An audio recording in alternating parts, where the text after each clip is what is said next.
Good morning, everyone. I need some response. Good morning, everyone. Thank you very much. Welcome to today's session, where we will be listening to pitches from very able SMEs who will be talking about their innovations.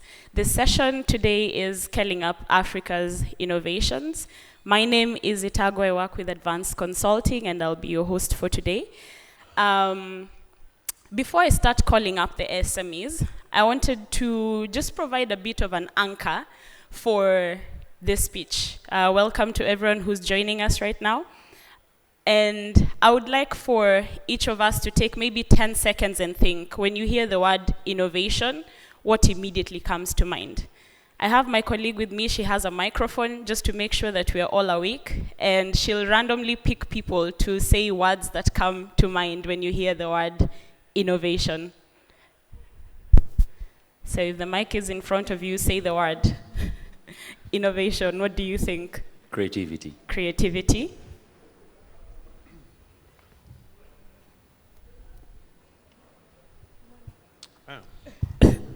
Creating value. Creating value, You better be awake. When you hear the word innovation, what comes to mind?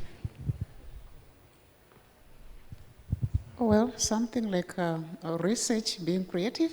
Research, being creative, One last person.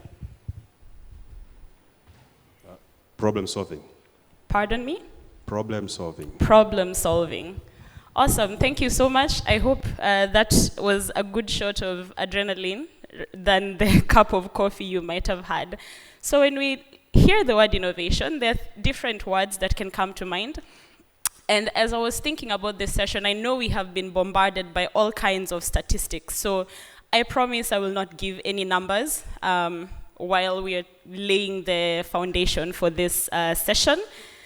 And yes, we've had creativity, solutions, ideas, values. And I checked on Google University. What does innovation mean? One of the definitions that I read really resonated with me, where innovation is a process by which a domain, product, service is renewed and just brought up to date by applying either new processes or introducing new techniques, or even establishing successful ideas with the purpose of creating value. The creation of value is a defining characteristic of innovation. So for me, I really think that as we're going to listen to all these speeches about the innovations, key principles are there that we need to think at the back of our minds. Number one is, are they creating value? So innovation, we do understand, for you to create value is really to meet the needs of people. There are a lot of unmet needs, and innovative ideas might not necessarily occur overnight. We'll see the SMEs here. They've been working at their businesses for years. But what drove them to that place? There's curiosity, there's perseverance, there's the deep understanding that not everyone meets people's needs, and so they need to meet those needs. And innovators may not be superhuman. I know we might think that the SMEs that come up here, Thor, I can only think of Marvel Comics. But there are people who are like you and I, and they came up with brilliant ideas. So for today, when I was thinking of maybe predecessors and other companies that have been innovative, maybe companies that we interact with every single day, but we don't necessarily think about them as innovations. But when they started out, no one really probably even believed in them. And I'll start with one that's close home. I am from Kenya, so M-Pesa, of course, has to feature somehow. And M-Pesa shook the concept and is still shaking the concept of mobile money integration. And what their mission is transforming the lives of customers by providing financial innovations which connect them to more opportunities at home and around the world. When M-Pesa started, I remember people were like, they are stealing your money, don't even think about it. But that was an innovation then, and years later, it is still, people are still trying to figure out what is this thing. And another one that I studied back in university when I was taking my economics classes was Grameen Bank. Grameen Bank took a very simple idea of table banking in the community, the concept of trust, took that, put that in an idea, business idea, and made it into a bank, where their mission is really to transform people's life, the poor, realizing that they have the potential to break out of the vicious cycle of poverty and advancing financial resources to them. And then the last one that might be familiar to a lot of us is Starbucks. I know we did not drink Starbucks this morning. We do not have Starbucks here. But why did I choose Starbucks? When you look at their mission, they say that with every cup, every conversation, and every community, we nurture the limitless possibilities of human connection. You would not even think that we are talking about a cup of coffee when we hear that mission. But what I admire about Starbucks is the perception that the customer has that it is made by you. It is not a barista just doing whatever they want to do at the back and then giving you your cup. You define what you want in your cup. And I remember my first experience when I went to Starbucks, and the person ahead of me was, I guess, very versed with Starbucks lingo, and it was very intimidating for me because they went like, give me a grande vanilla latte, 20% sugar, 50% ice, shake it 3 times, add a dollop of ice cream and a dollop of whipped cream. And I was like, what is that? Are we still talking about coffee? But that is the concept of Starbucks, that you get whatever you want in a cup of coffee. So why am I talking about all of these companies? People may have not believed in them at first. And although they are not faultless, we have seen different things coming up in news, they are still giants in their respective sectors. What they did is they dared to create value for people, to look at segments that people may have not looked at before, and innovated, created ideas within those segments, and in hindsight, we call them innovations. So I would like to propose another concept with creating value. It is the concept of courage. Recently, mostly this year, I was studying the topic of shame, and I came across Brené Brown. If you interact with any subjects on shame and vulnerability, Brené Brown is a name that always pops up, and she says that vulnerability is the birthplace of innovation, creativity, and courage. So when we think about courage, it really starts with showing up and letting ourselves be seen. And without courage / vulnerability, there is no innovation. Vulnerability is the birthplace of innovation. And when we look at the SMEs that are here, they, yes, are courageous, but it is from a place of vulnerability, where it is the willingness to show up when we cannot control the outcome. They cannot control the outcome of this session, but they showed up anyway. So we look at these SMEs, they will stand up here and they will tell us everything that they can about their businesses. And they have gotten out of the comfort zone and have come to this AGRF session, and they have dared to come and tell people about their innovation.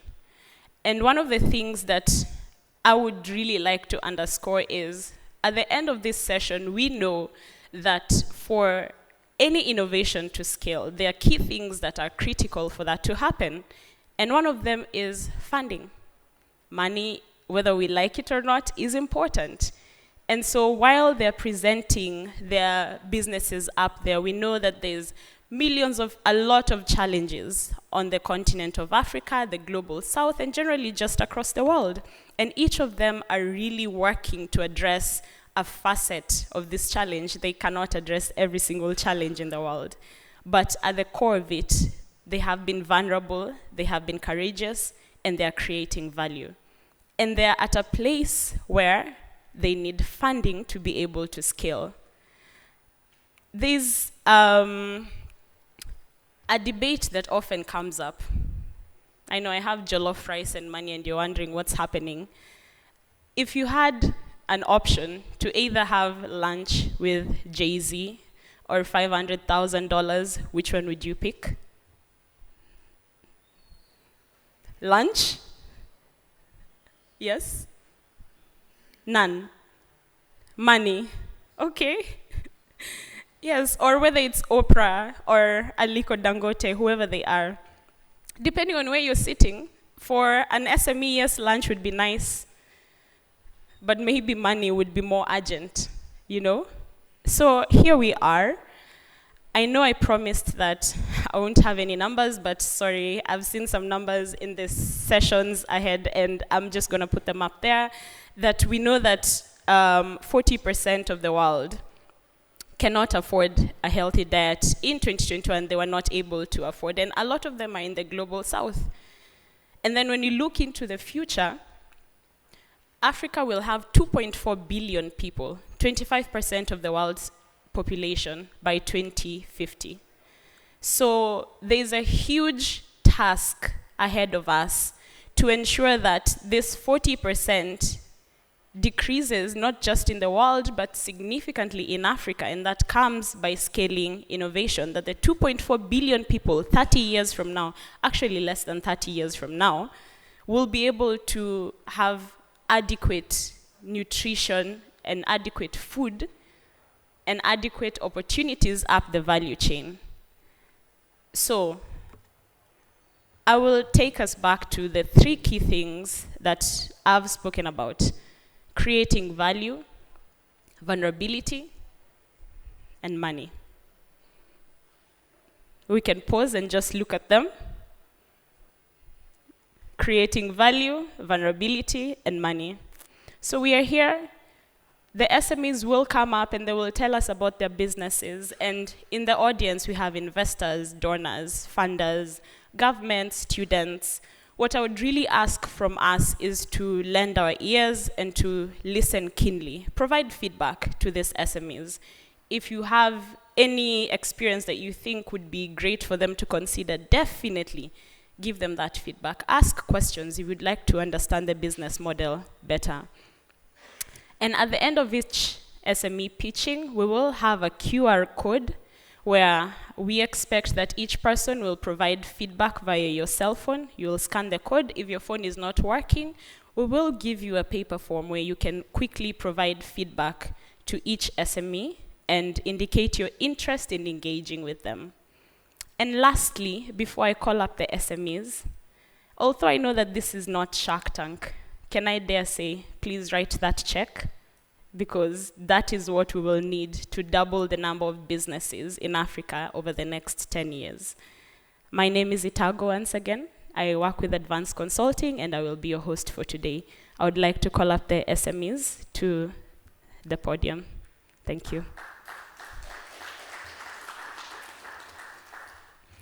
Please go ahead and take your seats.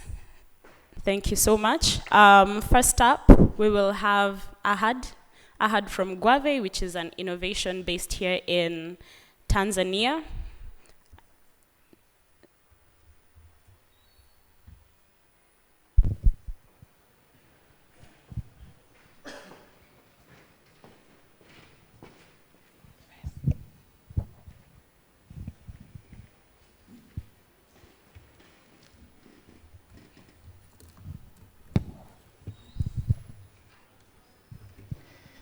Good morning, ladies and gentlemen. Good morning, ladies and gentlemen. Good morning. Are you excited to hear about our innovation? So let's get started, eh?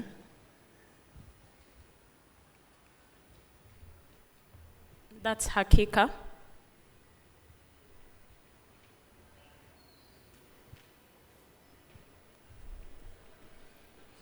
Meanwhile, Ahad, you could tell us, there's something that you told us yesterday that was very interesting. What does it take to be an entrepreneur?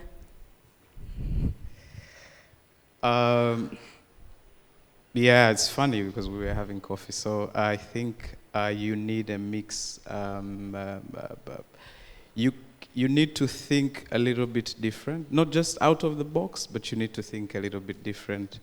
Yeah, sometimes people call you a bit weird or crazy, but that's how you need to think, because you're challenging the status quo. To do that, you completely need to think differently. Yeah, and let me show you how we do it at Guave Company Limited. Yeah.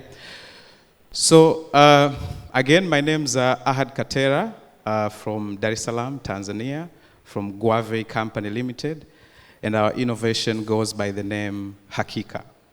Hakika is a Swahili word meaning for sure. Yeah. So what we do, we're improving soils, and at the same time, we're improving yield, but we're doing it more sustainably. So this is Mama Mbilinyi, and I'm taking you 700 kilometers away from here in Njombe. So she's a farmer, but what she has been experiencing is low yields. She has been experiencing soil acidity in her soil. And this is not just in Tanzania, but it's in so many parts of Africa. Farmers work hard, but what they achieve actually in their farmlands is quite small in terms of yield. And this is a huge labor force we have here in Tanzania. About 65% of the population is employed in the agricultural sector. And agriculture contributes more than 25% to 30% of the annual GDP.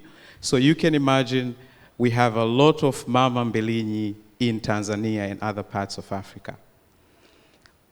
So did you know Africa has, the 40% of the soils in Africa cannot support the physical and chemical properties, do not have the physical and chemical properties to support high yield, to support increased income for smallholder farmers. But not only that, most of the areas in Africa are quite threatened now by the changing climate change. So this is really a threat to most of the agricultural areas in Africa. But at the same time, in Tanzania, 17% of the croplands out of 30 million hectares, these places are experiencing high acidity. Not only high acidity, but these places are at the same time experiencing or have low organic carbon. So these are really technical terms, but the soil is actually poor. And in our company, we believe that to improve or change food security, you need to start with soil security. So this is what we're doing as a company. So established in 2014, we have developed crop-specific organic fertilizers, starting with avocado farmers. So we have a product that's branded as Hakika Avocado Fertilizer. It's EU and US certified in terms of quality. This product is sold to more than 3,000 farmers in the country, and we are targeting to sell, or we are selling this in most of the southern highlands in Tanzania. One other of our product is Hakika BioLime. Hakika BioLime will soon be in the market before the end of the year. This is the first of its own kind soil conditioner. It contains agricultural limestone, and it also contains organic carbon, which is sometimes referred as biochar, and it is multi-crop that can be applied to farmers growing different crops. So these are the key two products that we have now, but we also distribute mineral fertilizers to farmers that are growing rice, maize, sunflower, and other cereal crops. In terms of performance, what we've seen is that our products contribute yield by more than 25%. We've seen a 15% increase in farmer income. But not only we provide fertilizers, but we also train farmers. So we provide advisory services to farmers. We've been testing the pH of their soil, so we have equipment that we move to the farmers, test their soils, and give them the right advice in terms of the quantity they need to apply, when they need to apply the fertilizer itself. So we operate in the Southern Highlands, and from next year, we will be launching 4 additional products that are crop-specific, and we are targeting 4 other new value chains. That's tea, potatoes, coffee, and horticulture. So you will ask yourself, why are you customizing these products? One is because we feel like, being a local company, we understand the soils much better, and we also understand the geography of these areas much better. So traction and market. So as I said, being established in 2014, that means we've been in the market for the last 8 to 9 years now. We've had more than 160% compounded annual growth. We're a post-revenue company. We plan to close this year by sales of $1.3 million. We've reached more than 9,000 farmers. We work with 35 agro-dealers, and we have 20 agro-dealers that are requesting to work with us before the end of the year. We have pre-booked orders already of more than 150K. At the same time, we're getting tender invitations from different companies looking for NPK products that we plan. So this is something we plan to introduce next year, but we are already getting orders this year. We are also finalizing our patent because the organic fertilizer that we've produced, it's actually a very unique formulation that we've developed by ourselves. So again, it's a big market. We are focusing on avocado because Tanzania, as you have seen in some of the posts, Tanzania avocado, we refer that as a green gold. Last year, exports were more than $33 million, and the global avocado market is more than $10 billion. So it's growing so fast. If you go in Mbeya, in Njombe, you'll see so many farms are being established for Tanzania to become a leading producer of avocados. So that tells you why we are customizing products. We are customizing products based on niche markets, based on their potential. So that's our team. We have a fantastic team that can take this business to the next level.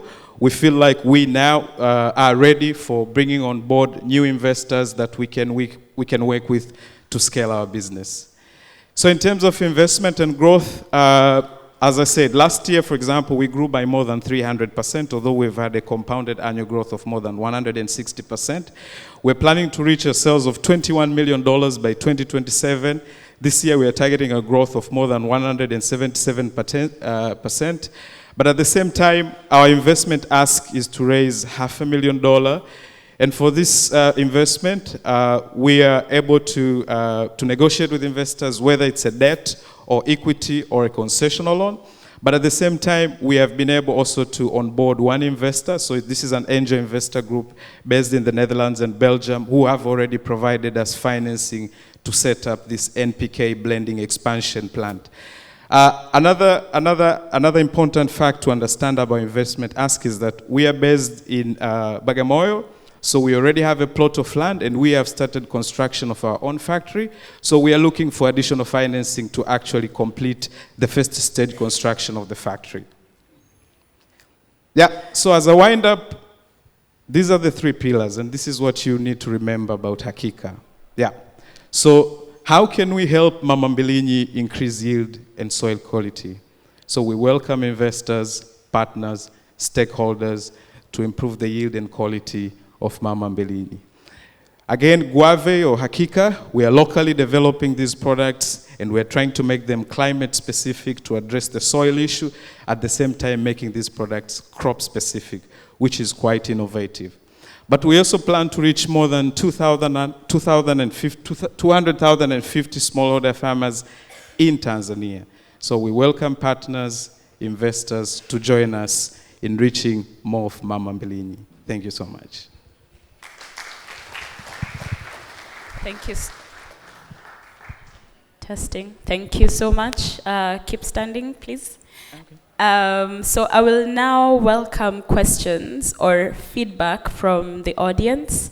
As we said, it's going to be interactive. We want to really understand how we can support the businesses to scale as they create value. So there's a hand here.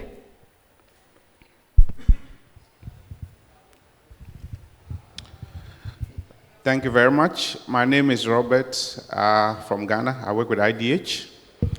Very interesting presentation. My question is, what is the source of your raw material for the organic fertilizers? And how is it sustainable to source this raw material and produce large quantities, considering your growth roadmap that you are targeting to reach out to more than 200,000 farmers? I'm very curious to know more about that. Thank you. So should I reply? Okay. So in the past, we researched on using market waste, organic market waste from the Dar es Salaam markets. So Dar es Salaam produces about 1 million tons of organic waste on an annual basis because it's a fast-growing city. We all know that.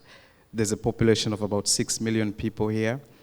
So that was in the beginning, but we somehow moved to using other types of raw materials because of some challenges we faced in terms of raw material consistency. It required a lot of coordination with markets and local government and trucks and etc. So in the moment, we use more of industrial agricultural waste. So I'll give you an example. Sunflower cake is one of our raw materials, so we get that from sunflower processors. So the cake is rich in nitrogen, the cake is also rich in carbon, but at the same time, Tanzania has been blessed with a phosphate mine.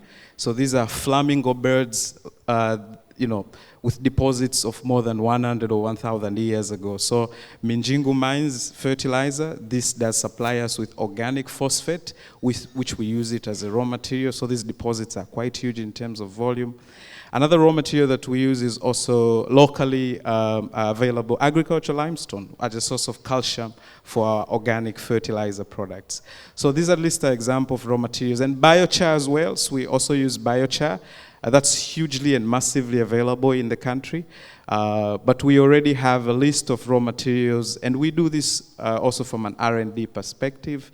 We study different materials, and it's quite R&D intensive, as I said. We've worked with so many universities, Makerere University, University of Dar es Salaam, to actually come up with different raw materials that we can actually use, yeah.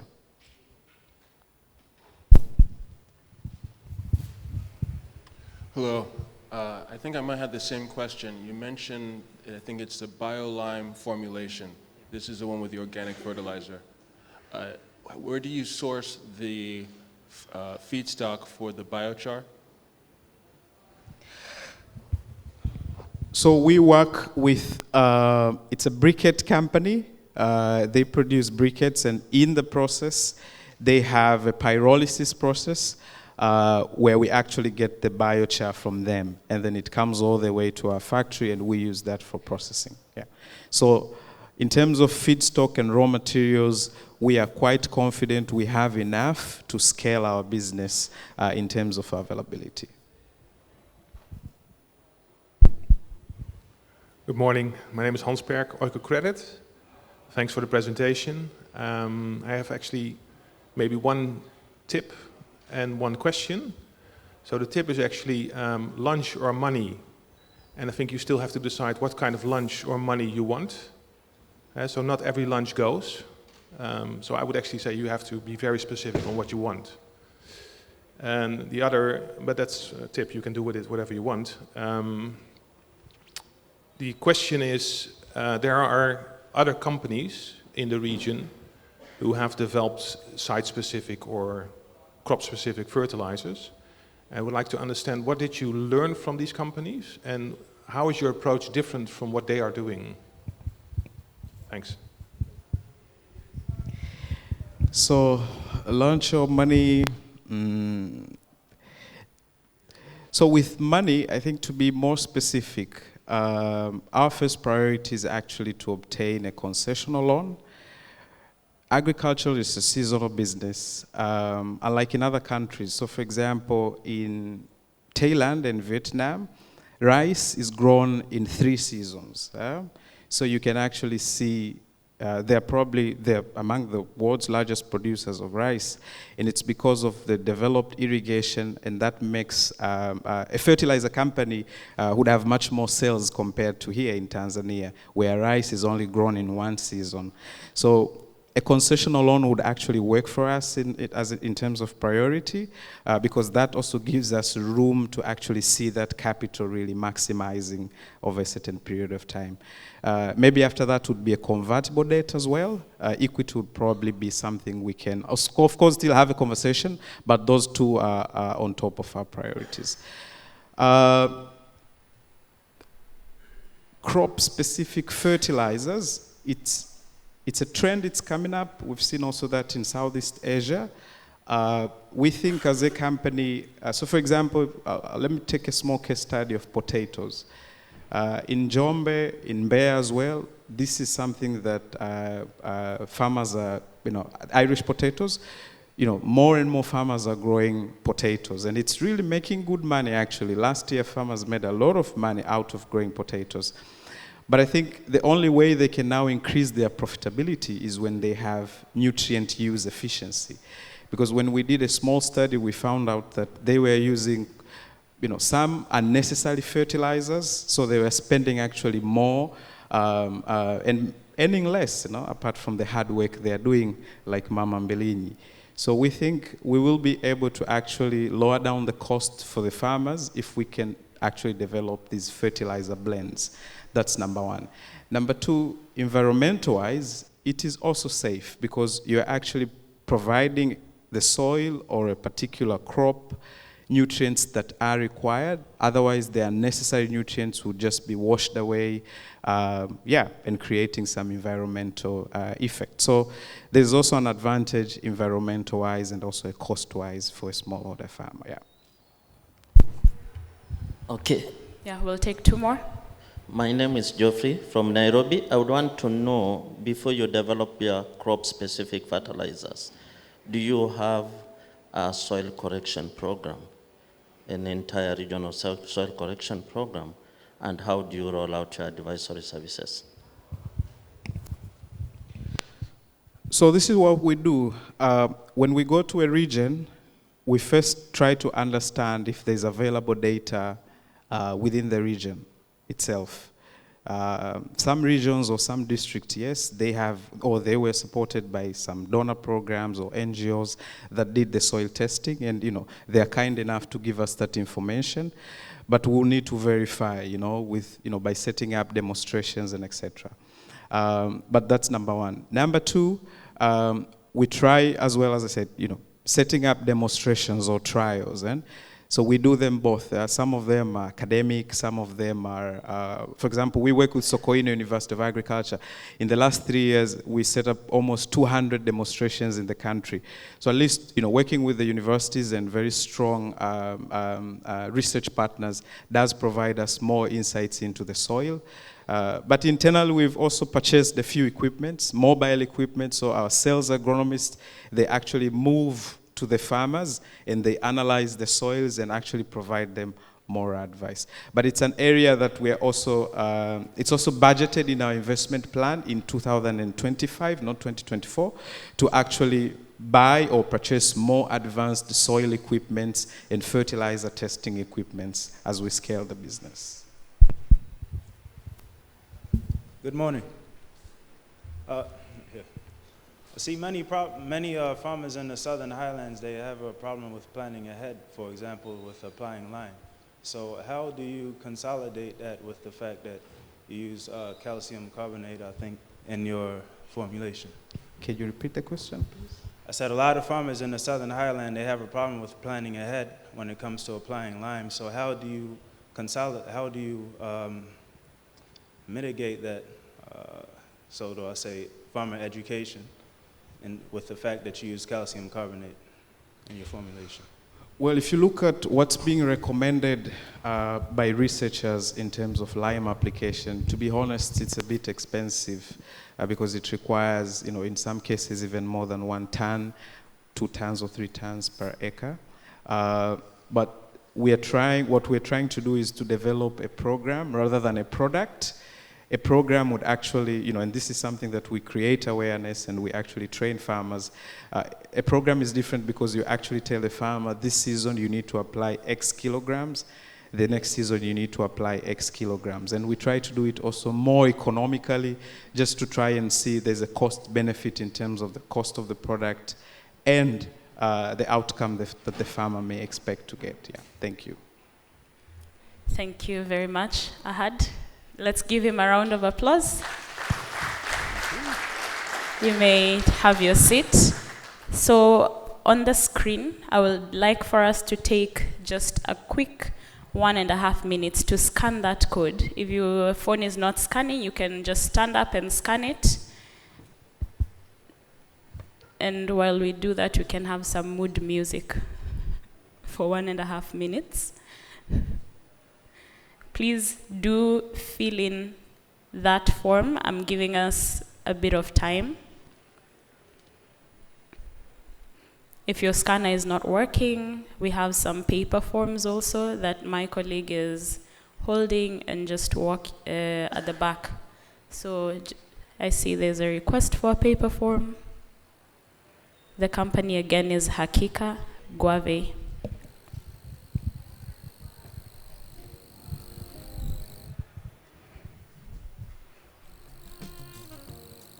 It's amazing. I love that I'm seeing the phones are up.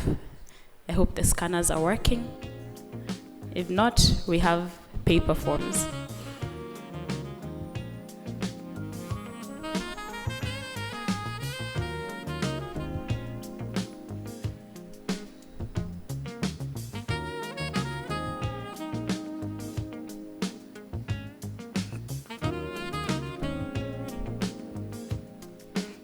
I'll give us 30 more seconds.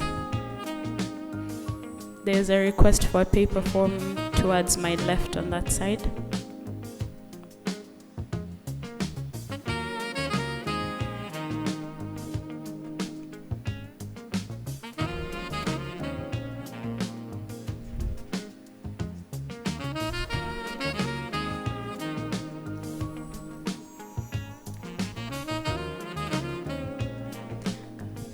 And yeah, towards my left, there's 2 people. Just please raise your hand so that my colleague can find you. Oh, there's a couple more paper forms.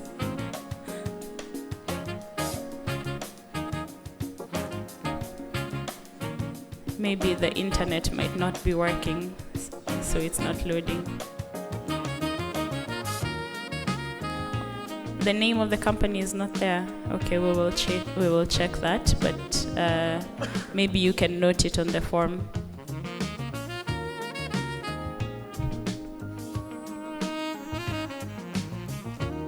Okay, I'll give us 15 more seconds while we get the slides for DigiCow, who is coming up next.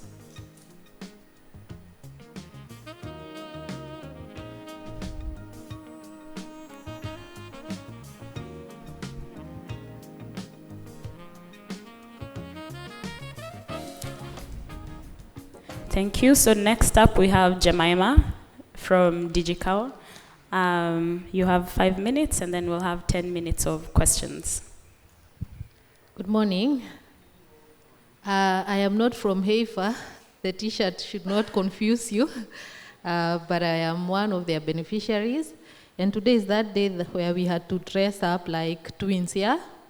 I am from DigiCow and my name is Jemima Wanjiko.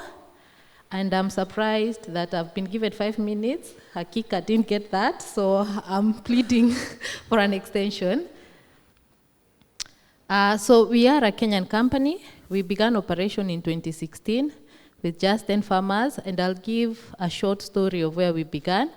DigiCow was founded by a farmer and an extension officer working with the government.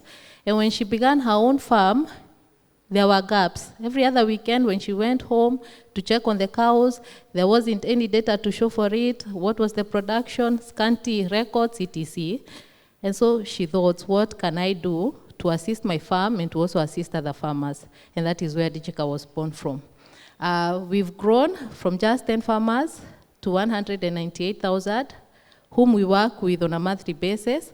And our core business is to innovate mobile commercial technologies to enable digital extension and to also digitize critical data that can be used for data-driven decisions. We are addressing the problem of low milk productivity. In Kenya specifically, we have cows that are producing up to 10 liters in a day against a potential of 30 liters. For the same cow, same day. And this is attributed to uninformed decision-making due to lack of data. Farmers do not fancy record keeping, and you can imagine them perusing through very scanty and bulky data just to make a decision, so they just brush it off. The other challenge is a reduced access to verified information on cow husbandry, and this is evidenced by the informal peer-to-peer consultancy. A farmer over the fence will consult a fellow farmer, and they will implement what the farmer advises them to implement. And in fact, also, even on social media, on Facebook today, I saw a farmer asking, how long should I wait after deworming my cow before I give my cow some water. And there were some people advising that farmer to wait for 12 hours before watering it down. That's what they're calling it, yeah? So you can imagine them implementing that, a lot of losses and risks as well. Then there are challenges in quality control of veterinary services due to a lack of real-time visibility. And in Kenya, we have a challenge of quack veterinary officers. I can put on a coat and I'll say I'm daktari and I'll treat your cow, or I'll even inseminate without proper governance, because in the village, farmers do not even know there is a regulatory body, and this is a challenge. Also, when we lack visibility, there's a challenge in misuse of drugs. There's a challenge when it comes to breeding, because then how do you control inbreeding, etc. And we've developed some solutions, one of which is DigiCow app. DigiCow enables a farmer to digitize their own records, get analyzed reports, and make informed decisions. Peer-to-peer consultancy, which is moderated by experts. And it also has a 24-hour digital training room where we host audio, video, and written content. We do not stop there because we recognize that not every farmer has a fancy smartphone, yeah? So what we've done, we developed DigiCow further to enable training of farmers in a group setup. So we collaborate with people we call the community-based facilitators, who aggregate the farmers into small, intimate groups, trains them, and the farmers dial a USSD code, and we get that data. We get to understand which farmer was trained on what, etc., etc. And the beauty is that there is standardized information across board because they're using an audio. So the community-based facilitator goes with his phone and a Bluetooth speaker and only amplifies the audio. Then we get reports which we share with our partners and also with the government. We've also developed Ndume app. Think of it like Uber. Ndume app is used by the service providers. Now this is where we bring in the aspect of governance, where only registered and verified veterinary officers use the app. So once they render a service, they digitize the record on behalf of the farmer, and when they do so, this data reflects real time to our partners, to the government, and so when there are gaps, solutions are provided to mitigate risks. For example, if they are misusing antibiotics, then we bring on board partners who can train them on proper use of antibiotics. And once breeding data has been digitized for the farmer gets alert, timely SMSs on important gestation dates. I know not everybody might be conversant with the cow's gestation period. It is 9 months, and there are very important dates that a farmer must be aware of and must treat that cow differently from the other stages. So they get these alert SMSs with a bit of training, and they're able to understand how they should be treating this cow. This is an example of the SMS that they get. We do have a team which has extensive knowledge in extension. We do understand the smallholder farmer. We also have knowledge in accounts, IT, etc.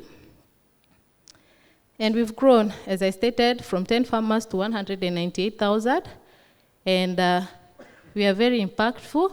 Last year, 60 Decibel did a blight survey where they were calling farmers to establish whether or not they've used any digital innovation. And farmers quoted DigiCow as having helped them change their behavior and change how they treated their animals. Some even quoted they were feeding their cows with mineral salts once a week, but after interacting with trainings through DigiCow, they are now able to offer the same on a daily basis. And 60% of the farmers indicated that they've changed how they care for their animals, and 57% of them noting improved profitability. Of course, with Cow Comfort, there's production. Then we also have another report by CGAP, which indicated DigiCow is a gender transformative business, with 60% of our users being women. We've raised a total of $435,000 USD, and our revenue has increased 3 times in the last 8 months. We do have competitors, and our biggest competitor is pen and paper, informal consultancy, and we also have other corporates doing what we're doing. Our competitive advantage is strategic partnerships with the government, with development partners. We also have our systems which are very user-centric, and the team and also the trusted brand, which is DigiCow. Our revenue model is a freemium model. We do not charge farmers or the veterinary officers to use our platform, but we do have sponsored trainings paid for by corporate customers, data reselling, and also targeted SMSs to farmers. We are currently running on revenues and grants, and we hope to increase our revenues by also increasing the network of the community-based facilitators that we are working with and increasing on data digitization. These are our projections, and we project to grow by 200% by 2025. That's the exit strategy, and I know you've stood, so I'll move to this slide. Our ask is 1.3 million USD for expansion to other countries. We're interested in expanding to Rwanda, Ethiopia, and also India. Enhance on data digitization by including more vets to digitize data. Also marketing of our data reselling and last mile input distribution. Those are our long-term strategic goals and objectives for the next 5 years. Yeah, and I think I've mentioned them. And we want to scale to other value chains still within the livestock sector. We want to do poultry and also do goat. Thank you. Thank you very much, Jemima. We will have 3 questions from the audience. Any questions to DigiCow or feedback? We have a question here.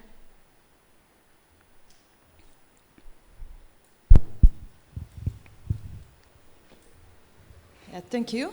My name is Nadine. I'm working for the International Fund for Agricultural Development, IFAD. Yeah, IFAD is very supportive with youth initiative, women. Yeah, I'm very happy that you have this kind of app for the dairy sector, where we are very in. My question is how the farmers are accessing this app in terms of costs, in terms of smartphone. I'm sure that it's required to have a smartphone. Language, I know in Kenya there are many languages. Which language are you using to access to farmers? And I want to know also if it is in all counties of Kenya, or you have some counties you are working in. Thank you. Over. Thank you so much, and I'm glad you're from IFAD. We have done several emails with very minimal responses, so we'll be speaking. In terms of cost, our app is free. It's free to use for the farmer. And the people catering for this cost are input distributors, input manufacturers. They come on board and sponsor impact advertisements. So they'll sponsor a training where we train farmers on how to use a specific product, and they market that product to the farmer. When it comes to the app and smartphone penetration in Kenya, it's still very low, and we recognize that fact. So what we've done is improve the app further to enable a community-based facilitator train farmers when they are aggregated in common interest groups. So that is how they are accessing the trainings from the app. In terms of language, we customize the language to suit what the farmers best understand. And how we've developed DigiCow is that it is very customizable, and we're even able to select the counties where we'll be training with a specific language, so that becomes very customizable. We are across Kenya, but we work intensively in 23 counties through the World Bank program, Disruptive Agricultural Technology. And I hope I've answered all of your questions. Thank you. Thank you very much for your very nice presentation. digitalization is the way to go, and you guys are doing a great job. I have two questions. Number one is, I'm curious to know the criteria for selection of your expansion. You're talking of Rwanda and Ethiopia, and then India. So I'm curious to know how you selected that. And then the second question is, you mentioned you have a number of competitors, people who are already doing almost the same thing. My name is Blaise Amon. I work for Astareka. And we have one project that is called the Land Soil Crop Information Services to support climate smart agriculture. And DigiFarm was actually profiled among the people that we want to work with in that project. And one of the challenges we are already facing is we have so many people doing digitization out there, and now the challenge is harmonization. What have you thought of doing to collaborate with your competitors, or the people who are doing the same thing as you? What do you have in mind? Thank you. Okay, thank you. One, the criteria that we've used for penetration, it is basically mainly guided by the partnerships that we have. As a startup, it is extremely hard to penetrate a new market minus the partnerships. So we have partnerships that are driving our expansion to these countries. Yeah, and when it comes to working with our competitors, I think we need to have bundled services where we do not necessarily need to do the same thing. 10 people doing the same thing for the same farmer, it can become monotonous, and I think we need to think of packaging and also bundling so that we offer one product that is cutting across board for all the farmers. Those are my thoughts. Thank you. One last question.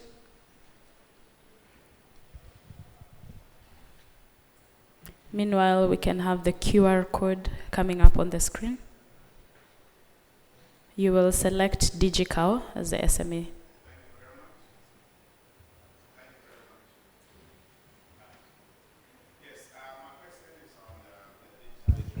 Level of the farmers.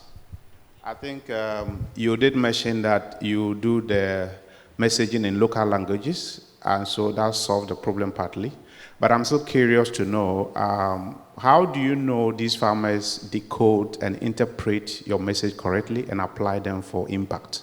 How do you track that?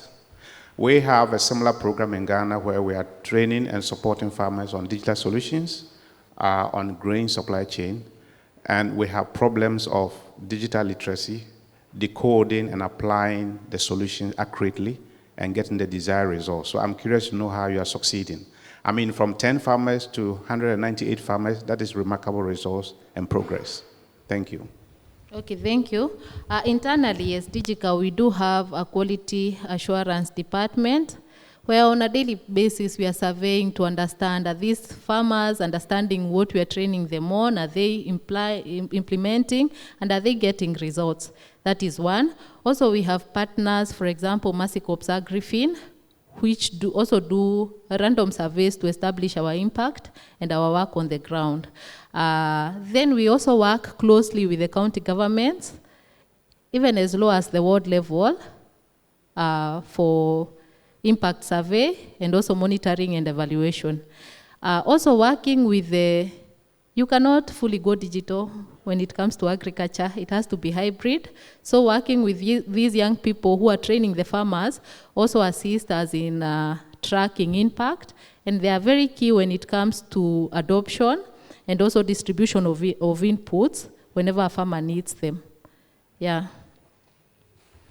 Thank you very much, Okay, Jemima. Let's give her a round of applause. Once again, I'd like for us to just quickly scan that. You will select DigiCow as the SME. Apologies for the first one. We just noticed that the SME was not there, so you can have a paper form to give your feedback to the first presenter, which was Guave. For this one, if your phone cannot scan, I'm not seeing phones up, so I'll give us 10 seconds to take us out our phones and to scan that. Please scan and give your feedback. Remember, we're here to support people who are creating value, who are innovating, and looking for funding. Give your feedback, constructive criticism, always welcome, and anything that you think stood out and should be emphasized by DigiCow, give your feedback there. And while we do that, I'll give us 10 more seconds to scan this, then we put up the slides for SUNET-WING.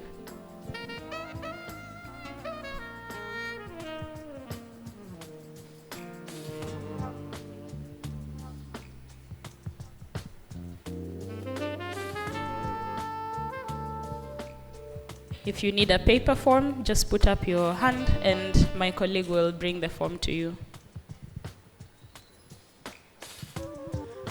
Awesome. So next up, we have an innovation from Rwanda. The company is SUNET-WING. And we'll have Alex coming up to tell us about the company and the future of the company. Please let us lend him our ears. Thank you. Yes, good morning, everyone. My name is Chimiman Alexandre, and I'm coming all the way from Rwanda, where AGRF was born from. I am a founder and managing director of SUNET-WING. SUNET-WING is an avocado processing company, but I understand we are both here because we either want to make money or we want to learn about new ideas that can change our lives.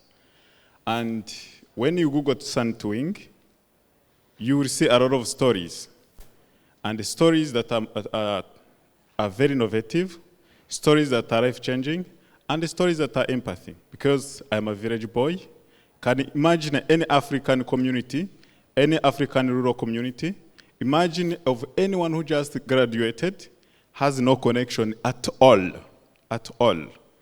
And you have the skills, you have the knowledge, but you do not know how or even where to go directly. So I'm in my community, as everyone comes fresh from school, and I have a white shirt, I have white shoes, but every time I wash those shoes, they end up, at the end, after 2 or 3, 4 washes, they start turning blue. Why? Because the soap I was using, it was blue, and it transferred that color to my white shirt and my white shoes. So I didn't really feel happy because I don't have a job to buy new clothes and new shoes all the time, but I have knowledge because I have a background in agriculture and chemistry. So that's how the idea of starting a company that does oil and detergents comes from. And that's where the name SUNET-WING, comes from sanitary, and wing, I felt, because it was me and my friend, we felt we are the experts in this sector. So hence the name SUNET-WING. So SUNET-WING did not start from avocado processing, as I just said. It started from a detergent company. I'm challenged that we have no option of which soap variety we use, because those rural communities, you don't even know where the soap comes from. You just see them in the community. And because I have a background in chemistry and the agriculture, I said, I can make soap. It is simple, vegetable oil or animal fats, combine it with any alkaline, sodium hydroxide or potassium hydroxide, you have a soap. And it's a simple science. I said, I can make it. And I asked the friends in the community if they were willing to, if they're having the same challenges as well. It was boom. It was everyone has the same challenge. So that's how I started SUNET-WING. But in 2016, Rwanda banned the import of palm oil, because palm oil was the vegetable oil I was using to make my soap. So when they banned the import because of the standards, low standards, and that's when I had already made my business 1 year operational, and I had already won small supply contract for cleaning companies in hospitals, and my contract was still valid. I was like, should I stop the business and abandon this contract? And I felt I cannot afford to go ask for a job. And that's how I did research. I didn't know that avocado contained the oil. But in my science is that I needed only vegetable oil. And in Rwanda, 2015, one bag of 100 kilogram was $1. 100 kilogram, $1, you buy all the avocados. That's how cheap it was. So that's how I invested in avocado oil factory, and that's how Sandwing was born. And when we got the investment, it was a long run. We had waste, and those waste, we separate those waste to smallholder farmers for their animal feed, because avocado, after the end, we have a seed and skin, then pulp. Those are very rich in nutrients. So we gave them back to the smallholder farmers for free, for their animal feed, because for us, we're making money on making oil and the cosmetic product and soap. So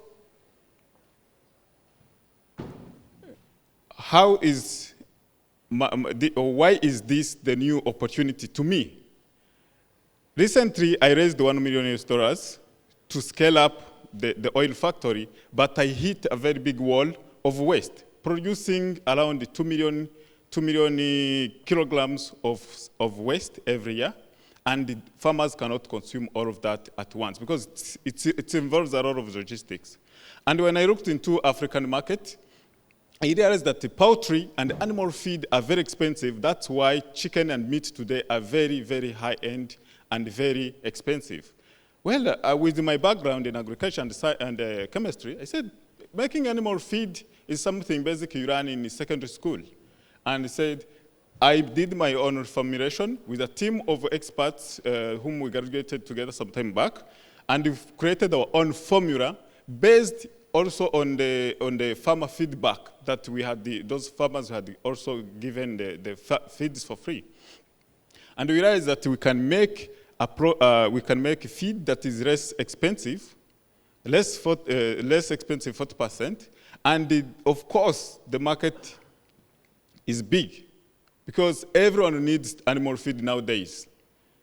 And our feed would be richer 30% compared to all existing feeds on the market. Because I know I'm a scientist, I can literally tell. So, and we projected that if we get 350,000 storage, we can make per year, we can make around 720,000 by just having 24 employees in the whole entire value chain, and we can reach more than 6,000 smallholder farmers who are layering chicken and the pigs and the cows. And we expect to make our first million in the next 3 years with just an investment of 350,000. And where we want it as equity or debt, 50-50, and we also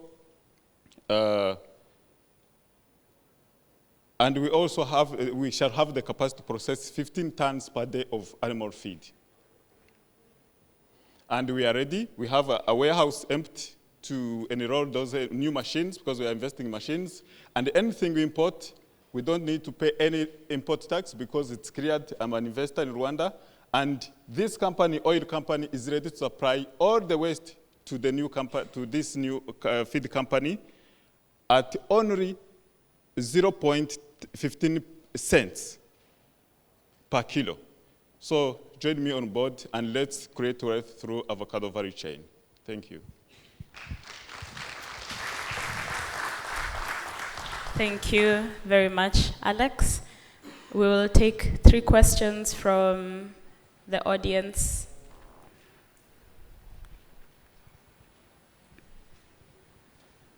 I hope we were not sleeping during the presentation. Is that a hand up? No? Yes. There's a question here, and there's also one there. So we'll start from there, then come back here. Good morning. My name is Helen Tusime, and thank you, Alex, for your presentation. So inspiring, especially to our young generation. My question is one that your focus is only within your place, only where you know is your place. Everything you're doing is all your place. But to such a knowledge as a scientist, can you open up your mind wider and look at Africa? Look at a Kenyan young guy like you, a Tanzanian young girl like you, or young boy like you, in any other place so that people can walk in for you, because all you are talking about and all you have laid down is like you're just putting yourself in one round ground. Think it wider is just an implement. Thank you. Thank you for the feedback. There's a question here. Please introduce yourself and company.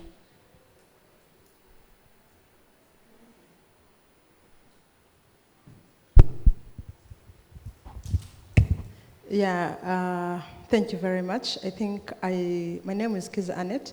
I come from Uganda. I work with East West Seed Company. I want to salute you. You've done a good research, good pitch. You are spot on. I think for me, when I look at one is that I think the assumptions are very clear. You're not hyping so much that at the end of the day we need 1 million. What you need is very minimal, and what is coming out is bigger than what you're saying. My only thinking is the way how she has said it. I think we need to think bigger. The project that you're having is bigger than what you're presenting right now.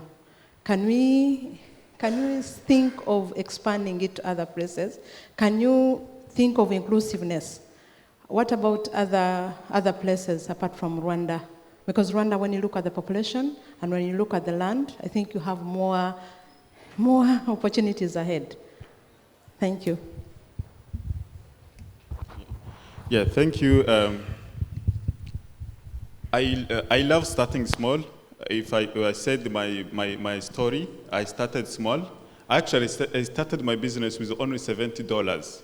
That was my initial investment when I started Santwing. So I love starting small, and when it's working, that's when I was able to raise $1 million to invest in the big machinery to do the oil. So now if this is big and my farmers in Rwanda are certified, I can knock in Ugandan dollars, I can knock on Kenyan dollars. So that's how I love to start. Yeah, thank you. I really, really love to scale, but starting small is my experience and is my history as well. Thank you.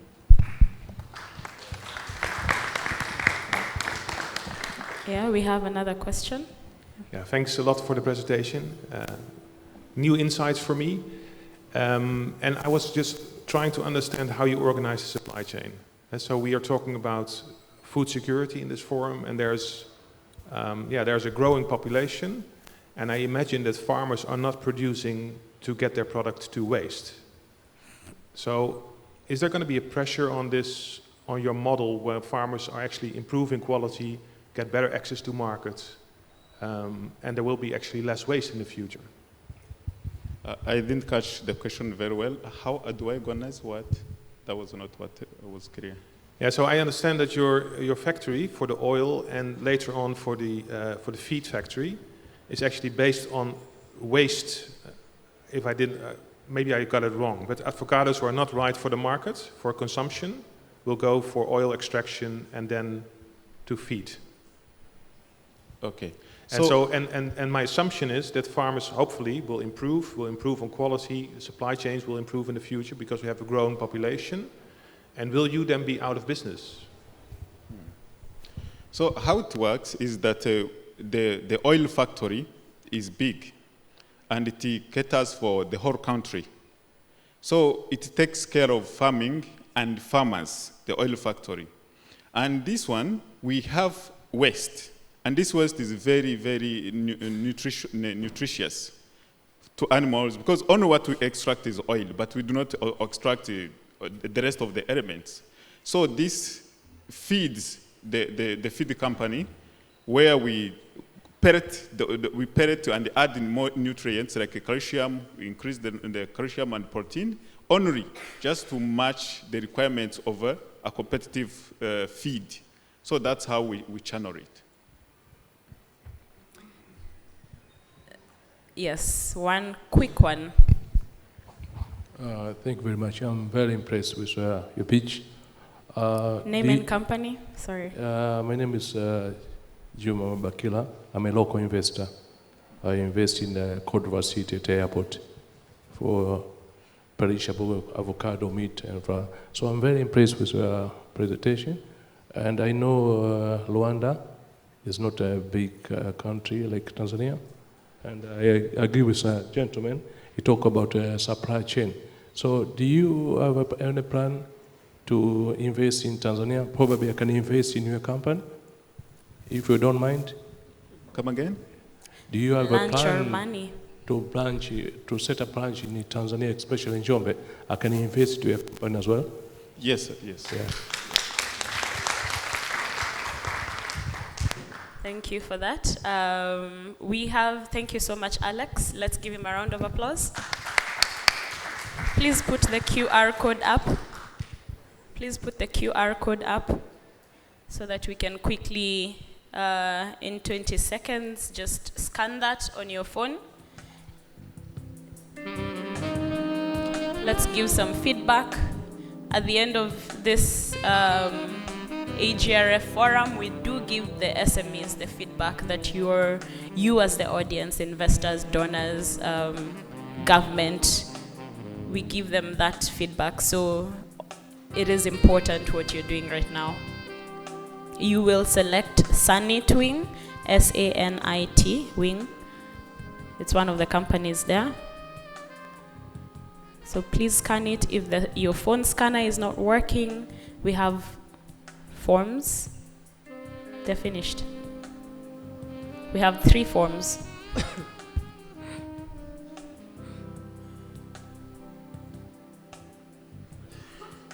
I still see there's a phone app, so I'll give us 10 more seconds.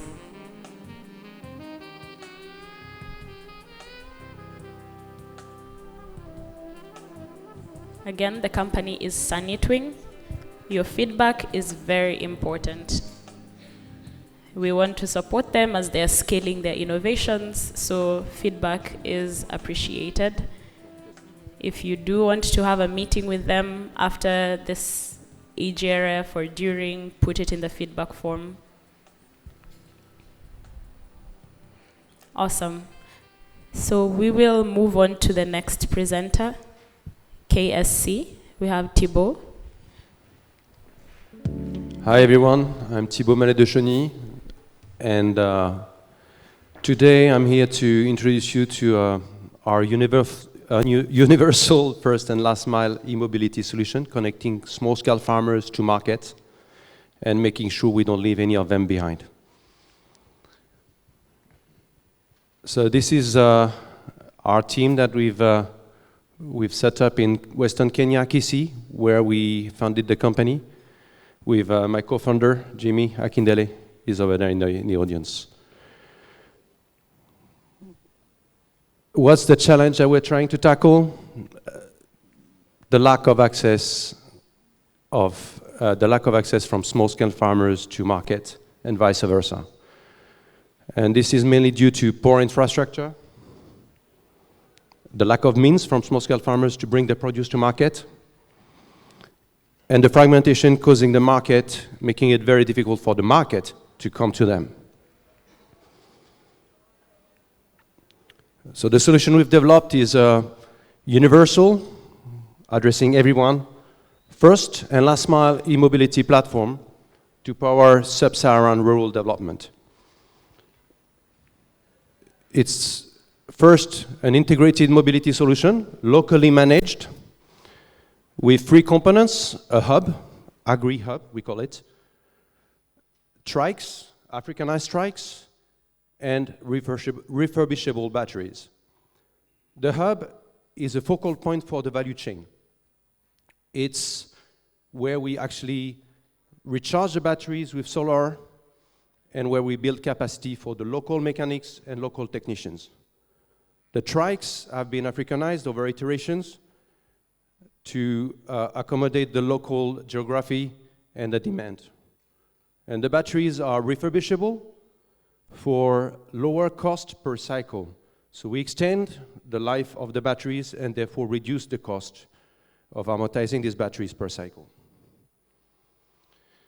This is fully digitalized for two reasons. One, to optimize the usage of the assets, because we're putting productive assets on the ground. And two, to control these assets. We can control speed, acceleration, deceleration, and we can stop these assets if they are not well used. We are embedded in local value chains. This is critical to, one, de-risk the business model, two, for maximum impact, and three, for sustainability. Our main value chain so far has been dairy. We are collecting milk from small-scale farmers and bringing the milk to off-takers with driver entrepreneurs. We're doing banana aggregation as well. And we also started collecting waste to produce feed, to produce organic waste. So when we say embedded in local value chains, our vehicles are key to de-risk the total value chain from inputs to retail, to create food security, economic development for the local community. What makes us different? We're not an urban e-mobility company putting vehicles on the road. We are rural, putting productive assets for economic impact. So we've designed these assets to address the bottom of the pyramid. Every cost is optimized, and every asset usage is optimized. We've engineered to scale. The hub model I was talking about is 15 vehicles, addressing roughly 1,500 farms, so roughly 10,000 people. We are supported by continuous innovation. We built the platform from the ground up, and we've been iterating. I mean, you were asking what innovation is. Innovation is every day. Innovation is continuous. Finally, we're business-driven, but we provide a tangible impact to the community. We're not doing that by ourselves. We started with funding partners, the Toyota Mobility Foundation, Solutions Plus, and recently Doen Foundation. We have technology partners supporting us on the solar, on the batteries, on the IoT development, and on the capacity building, and on the digital solutions. And we also work with implementation partners to address the rural communities and the outgrowers. Our revenue model, the first one is the aggregation model. So we actually purchase produce from farmers, from small-scale farmers, sell this produce to off-takers, and provide opportunities for local entrepreneurs to become aggregators, drivers, and they get a commission on these transactions, and for every transaction, they actually can pay for the vehicle maintenance, the battery swapping, but also lease to own of the vehicles. On top of that, to optimize, again, the assets, we've developed a transport as a service platform. So when the vehicles are not used to transport produce, they can also be used for last mile, to bring feed, inputs, water, household goods to the farmers. Where we are, we started in Q1 2021, and our first aggregation of milk was with 5 farmers, 7 liters. This is a bit outdated, actually. In August, we aggregated milk from 900 farmers, 50 tons of milk in last month. So even the USD transactions through the platform is only for dairy. 35% of our drivers are women. We love it. They take care of the vehicle, and they actually get a longer range from the vehicle. They drive more safely and at a lower pace, allowing them to get 100 kilo per battery cycle. We've secured funding to deploy 4 new agri-hubs. We have 1, and we'll deploy 4 in 2024 from Toyota Mobility Foundation and Doen Foundation. The forecast, we are a bit prudent, cautious, but by 2027, we'll make 2.5 million. It's not the transactions, it's actual revenue to the agri-hubs from battery swapping, maintenance. And we will have impacted 360,000 smallholders, and we'll have created another 850 direct jobs. So we've raised 700 in grants to date. We are seeking 2 million to deploy this infrastructure in debt or grant, and or guarantee, actually. And with this, we'll finance 20 hubs and deploy 300 vehicles to address, to connect 25,000 farms and 150,000 people. The opportunity is huge. I mean, this is just for dairy. Self-sufficiency is key in the dairy sector, and across Africa, dairy is a major issue. Population will grow, and with the population growth, the need for milk. As you can see, as consumption grows, imports is growing. We need to change that and get the milk where it is in the small farms, in the shambas, right?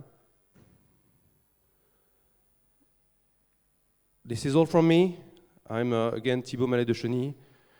Our current name is EASVRM, East Africa Smart Villages and Rural Mobility.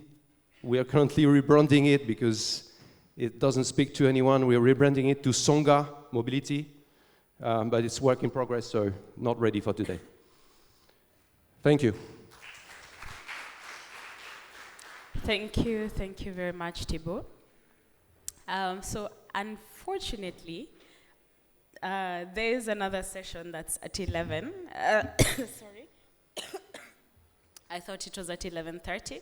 So I just want to see who has questions so that you can directly ask Thibaut at them. I see you have a question. Just raise your hand if you have a question for him. Thibaut, please note the faces. Right there at the media desk, please media, raise your hand. I see there's 5 people who've raised their questions. Let's just meet Thibaut there, and you can ask him directly, and he can respond to your questions, okay? We do have a session. Pardon?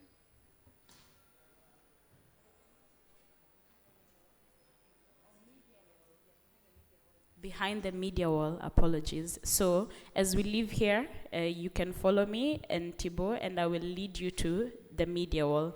Lastly, the QR code is there up. You can still scan it, provide feedback to KSM, EFV, and let him know how he can improve the business model or the pitch. And if you're interested in investing, definitely put your money in it. I really love that we have had an investor who has already told Sanya Twing that they're keen to invest in the company. And ultimately, at the end of such sessions, as we said, we are creating value, we are innovating, we're being vulnerable, but we also need funding. So if you're keen to speak to any of these SMEs and other SMEs in here, you can approach any of the organizers. We have Advanced Consulting, we have AMI, we have Scope Insights, we have AGRA. Definitely reach out to us, and we will connect you to these SMEs and facilitate the conversation with investors and with funders. If you have any paper forms, please hand it to us as you're exiting the room. Thank you so much. My name is Itago once again, and I work with Advanced Consulting. It's been a pleasure having you.